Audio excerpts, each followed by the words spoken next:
Welcome to the Divine Hangout. I'm your host, Hilary Jubilee. It is my intention that when you listen to this podcast, you experience an increase in peace, abundance, and divine miracles in your life experience. If you love all things spirituality, wellness, healing, manifestation, and miracles, you are in the exact right place at the exact right time. Let's enter the portal together. Hey, welcome back. It's Hilary, and we're back with another workbook lesson of A Course in Miracles. And today we're on lesson number 24. I do not perceive my own best interests. In no situation that arises, do you realize the outcome that would make you happy. Therefore, you have no guide to appropriate action and no way of judging the result. What you do is determined by your perception of the situation, and that perception is wrong. It is inevitable, then, that you will not serve your own best interests, yet they are your only goal in any situation which is correctly perceived. Otherwise, you will not recognize what they are. If you realize that you do not perceive your own best interests, you could be taught what they are.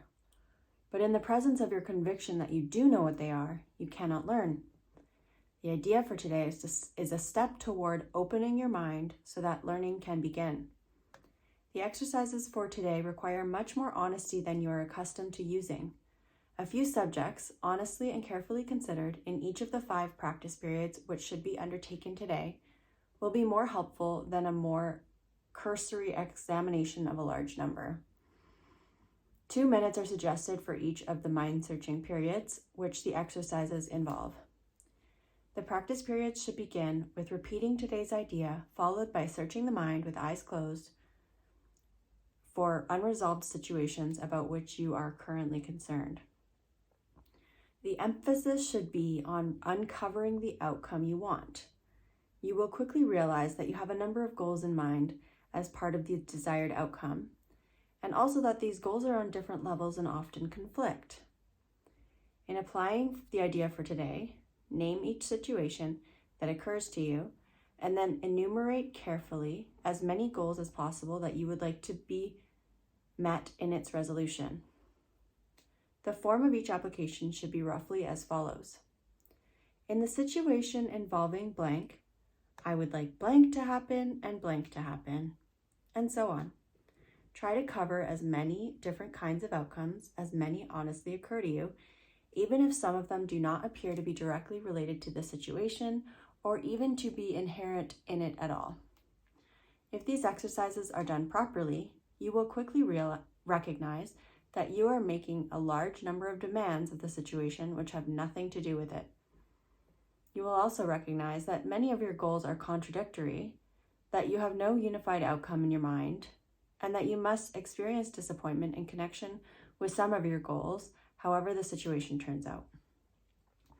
After covering the list of as many hoped-for goals as possible, for each unresolved situation that crosses your mind, say to yourself, I do not perceive my own best interest in this situation, and go on to the next one. Okay, this one's a doozy. I don't perceive my own best interests. That's a hit to the ego, hey? Like, we think that we know what is best for us. But I've said this before, especially in relation to, some people watching the lessons, I don't know if you watched my other videos, but I used to talk a lot about manifesting a specific person, which I've actually deleted a lot of those videos just due to some personal experience that I had. But in that area, I've said my new perspective on manifesting a person is that we don't always know, we don't perceive our own best interests. We don't know what the best person is for us. Just because there's a specific person in our field that we can see, and then we latch on to that person and we try to morph them into somebody. So that's what manifesting a specific person can be.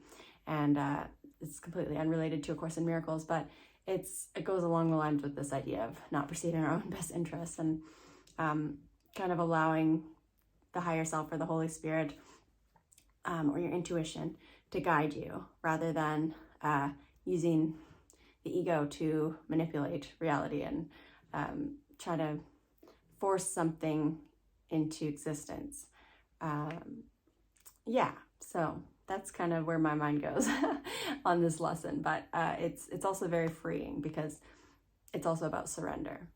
If we don't perceive our own best interest, then surrendering that up to the universe or to God to, orchestrate that for us rather than needing to control things all the time. So that's lesson 24, and I'll see you in the next one. Bye.